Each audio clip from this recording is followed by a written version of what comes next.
Data link layer के protocol में flow control जो है वो हम स्टॉप एंड वेट से देख चुके हैं। स्टॉप एंड वेट एक बहुत आसान सा प्रोसेस है। एक डेटा फ्रेम सेंड होगी और फिर हम उसका एक्नॉलेजमेंट के लिए वेट करेंगे रिसीवर पे। रिसीवर को जब एक्नॉलेजमेंट मिल जाएगा तो फिर वो दूसरा डेटा भेजेगा एंड सो ऑन। यहाँ पर हम डेटा लिंक लेयर या डेटा लिंक के बारे में बात करें तो उसका एक सबसे इम्पॉर्टेंट फीचर है फ्रेमिंग। हम एक बड़े डेटा पैकेट को जो कि नेटवर्क लेयर से डेटा लिंक लेयर को मिलता है उसको स्मॉलर पार्ट्स में बांट देते हैं, इसे हम फ्रेमिंग कहते हैं। ये फ्रेमिंग जो है बड़ी फ्रेम, लार्जर फ्रेम और स्मॉलर फ्रेम्स हो सकती है। In case of stop and wait the larger frame will give better utilization of the channel capacity. अगर हम स्मॉलर फ्रेम्स यूज करेंगे तो हमें एक इनएफिशिएंट यूज ऑफ चैनल होगा। वहां पर हम ये स्टॉप एंड वेट के केस में कह सकते हैं कि रिसीवर जो है वो सिर्फ एक ही एंड से डेटा भेज रहा है, it is waiting for the acknowledgement. तो जो आपका चैनल है उस पर एक्नॉलेजमेंट भी ट्रेवल कर रहा है, so we are wasting the capacity of the channel just for the sake of acknowledgement. साथ ही साथ अगर एरर के बारे में बात करें तो अगर हम एक स्मॉलर फ्रेम्स यहाँ से सेंडिंग एंड से भेज रहे हैं रिसीविंग एंड को, तो वहां पर रिसीविंग एंड उसकी पर्टिकुलर फ्रेम में जो एरर है उसको आइडेंटिफाई करेगा और अगर वो आस्क फॉर रीट्रांसमिशन मतलब वो रीट्रांसमिशन के लिए कहता है तो फिर स्टॉप एंड वेट के केस में फिर वही प्रॉब्लम है। स्मॉलर फ्रेम्स हैं तब तो ठीक है, it will take lesser time, otherwise for longer frame it will take longer time and the receiver is again in the wait condition. So in all the cases whether we are talking about channel capacity, अगर हम channel capacity के बारे में बात कर रहे हैं या हम एरर के बारे में बात कर रहे हैं, in both the cases the stop and wait is not the best process, it is an inadequate process. Inadequate it means ये मोस्ट सुटेबल प्रोसेस नहीं हो सकती। यहाँ पर हम दूसरी एक प्रोटोकॉल के बारे में बात करेंगे विच इज बेटर देन और which you can say that useful for all sort of communication अगर हम चैनल कैपेसिटी के बारे में बात करें, because we want to fully utilizing the channel for the data purpose, not only for the acknowledgement. अगर इसके लिए देखें तो स्लाइडिंग विंडो भी एक हमारा प्रोटोकॉल है which is also use for the flow control. Now what do you mean by sliding window? पहले तो सबसे पहले नाम को समझना पड़ेगा कि what do you mean by sliding window, what is this window, what is this sliding window. For this we are having one, if we are having one sending end and one receiving end, for this आपके पास हमेशा एक buffer space होना चाहिए। Buffer space it means जो भी frames transmit होने वाली है वो पहले इस बफर स्पेस में आ जाएगी सेंडिंग एंड के पास, and at the same time the receiver must be ready with the empty buffer space. उसके पास वो स्पेस क्या होगा? एम्प्टी होगा, खाली होगा, to accommodate those frames what transmitter is sending. तो जो भी सेंडिंग डिवाइस से फ्रेम्स जाएंगी वो उस बफर स्पेस में फिट हो जाएंगी या स्टोर हो जाएंगी। तो यहाँ हमारे पास दोनों एंड पे बफर साइज या बफर स्पेस, जिसे हम सिंपली अगर अपनी लैंग्वेज में कहें तो मेमोरी स्पेस जो है वो डिफाइन कर रहे हैं कि इतनी मेमोरी हम यूज कर रहे हैं। Now once we will decide first कि ये बफर स्पेस हमने डिसाइड कर लिया, मेमोरी स्पेस डिफाइन कर लिया है, so the receiver's whole buffer will be known as W, that is known as window size. इसे हम कहेंगे इसका विंडो साइज। ये विंडो साइज बहुत इंपॉर्टेंट है क्योंकि मान लेते हैं अगर इसका विंडो साइज 7 है, 8 है, 10 है, अगर 10 है इट मीन्स ये इंपॉर्टेंट है, अगर ये 10 है इसका मतलब समझ लें कि अगर इसका स्पेस 10 डिफाइंड है इसका मतलब ये 10 फ्रेम ले करके उसे क्या कर सकता है? बफर स्पेस पे स्टोर कर सकता है।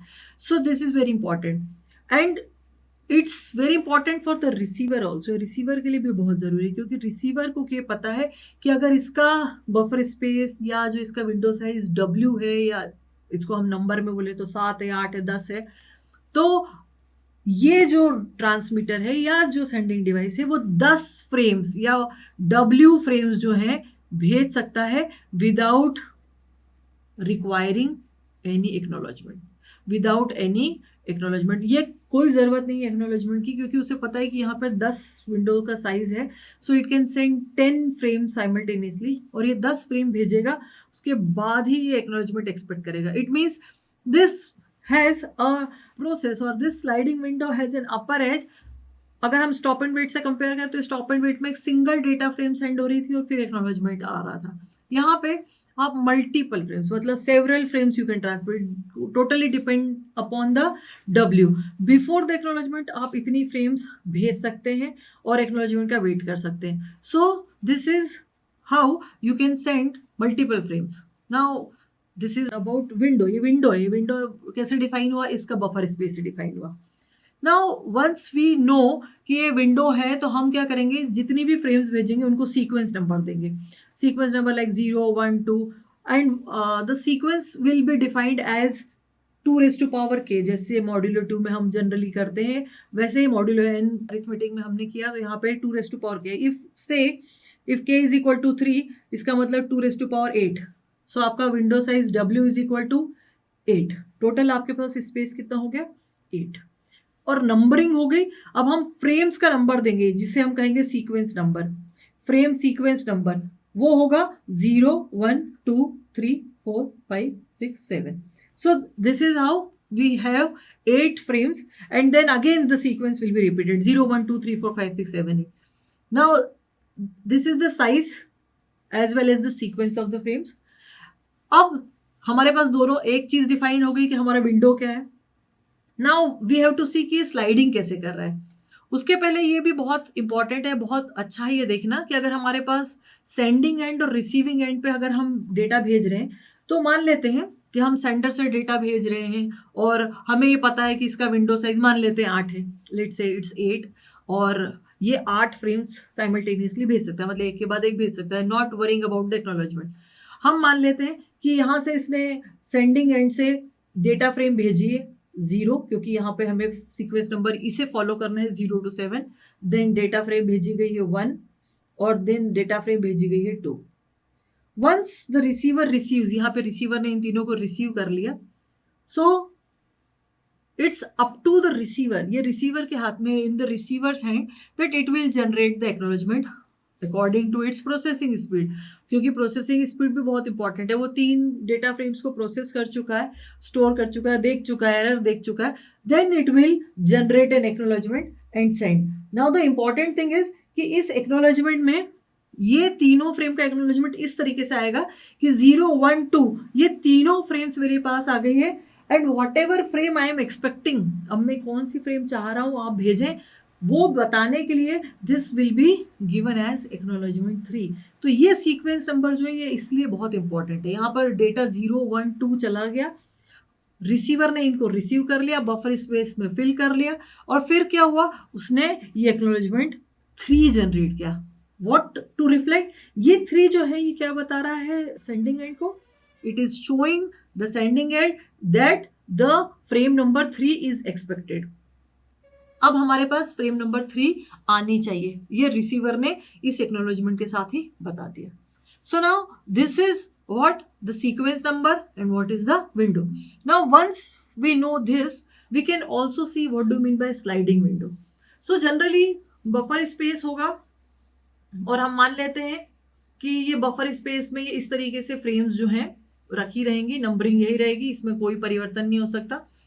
If I am taking w is equal to 8, इसका साइज 8 है, तो यहाँ पे इस तरीके से, यहाँ पे ट्रांसमिटिंग या सेंडिंग एंड पे क्या होगा, सेंडिंग एंड पे द विंडो इज डिफाइंड। अब विंडो में कोई भी हम किसी भी तरीके से इसको डिफाइन कर सकते हैं। मान लेते हैं कि ये यहाँ से यहाँ तक डिफाइंड है। What does it mean? Now why I am showing, और हम इसको स्लाइडिंग विंडो क्यों कहेंगे? नाउ इट हैज 2 एजेस, यहाँ पे एक इसकी लेफ्ट एज है और एक राइट एज है इस विंडो की। This is what known as window. It is reflecting, it is showing कि यहाँ पर इतनी फ्रेम्स है। Now what basically it is showing, these all frames are in queue at the sending end. ये बता रही है, ये जो विंडो के अंदर है वो ये बता रही है बफर स्पेस में कि ये 4 5 6 7 0 1 2 are in queue for the transmission. ये पूरे का पूरा जो है विंडो का स्पेस शो कर रहा है। ये दोनों एजेस जो है ये पास भी आ सकती है और दूर भी जा सकती है। It means the window can shrink and can expand, ये दोनों चीजें कर सकता है। किस कंसेप्ट पे एक्सपांड और श्रिंक करेगा, या इस वाली एज को आगे बढ़ाएगा, इस वाली एज को आगे बढ़ाएगा, वो देखेंगे हम। बट पहले ये देख लें कि ये जो है इसका ये मतलब है कि अभी हम ये फ्रेम्स भेजने वाले हैं, और ये जो इंडिकेट कर रहा है, ये जो बता रहा है, ये सबसे लास्ट फ्रेम जो है हम भेज चुके हैं, इस फ्रेम को हम भेज चुके हैं और इसका एक्नॉलेजमेंट भी हमारे पास आ चुका है। ये फ्रेम ट्रांसमिट हो चुके, इसका एक्नॉलेजमेंट भी हमारे पास आ चुका है। अब हमारे पास क्यू में है 4567012, ये सीक्वेंस नंबर यही रहेगा, तो 4 भेजी जाएगी, 5 भेजी जाएगी। मान लेते हैं कि 4 और 5 भेजी गई। अगर 4 और 5 भेजी गई तो जैसे ही भेज दिया जाएगी वैसे ही ये जो विंडो है, उस विंडो की ये जो लेफ्ट एज है ये मूव करेगी इस तरफ। कितना साइज से? 2, क्योंकि 2 डेटा फ्रेम आपने भेज दिए। मान लेते हैं हमने डेटा 4 और डेटा 5 भेज दिया।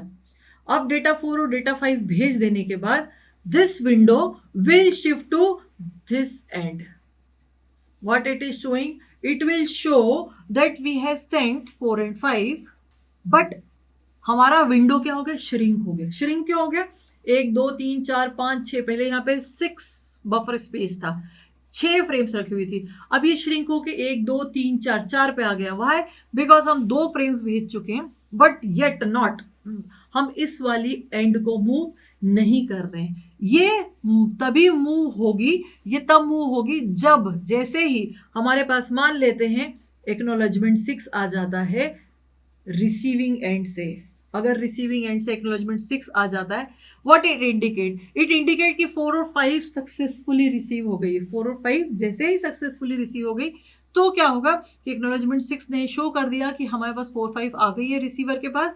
इट इज वेटिंग फॉर 6, ये वेट कर रहा है। तब जैसे ही ये एक्नॉलेजमेंट 6 आ जाता है, तब दिस राइट एज, 2 एज है, लेफ्ट वाली मूव करके यहां आ चुकी है, ये बताने के लिए श्रिंक हो चुकी है।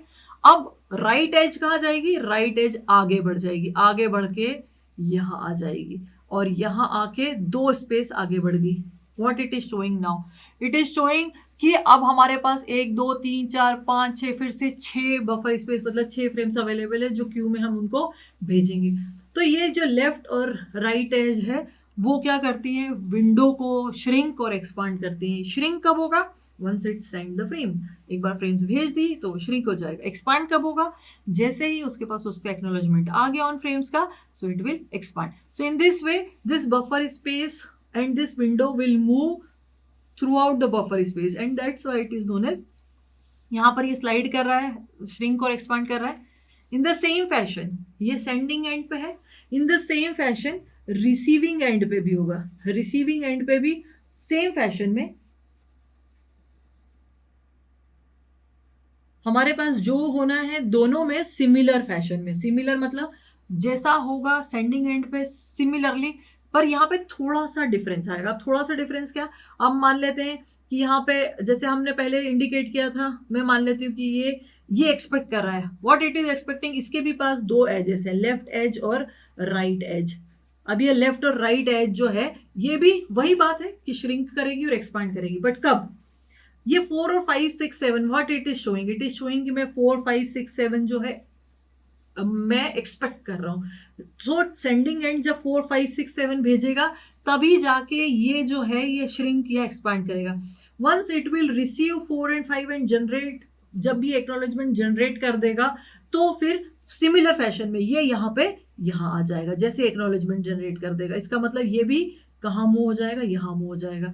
सो ये भी श्रिंक और एक्सपांड होगी in the same fashion as the sending end, and that's why the window is sliding throughout the buffer space and that's why this whole process is known as sliding window.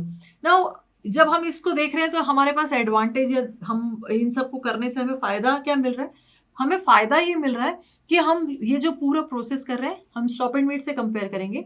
वहां पर हम single data frame भेज रहे थे और एक acknowledgement भेज रहे थे। यहाँ पर आप देख सकते हैं ये a mere example, a small example we have taken and that's why यहाँ पर आप 7 8 10 frames का हम ले रहे हैं। You can increase the number by increasing the size of the window, हम इसको बढ़ा सकते हैं।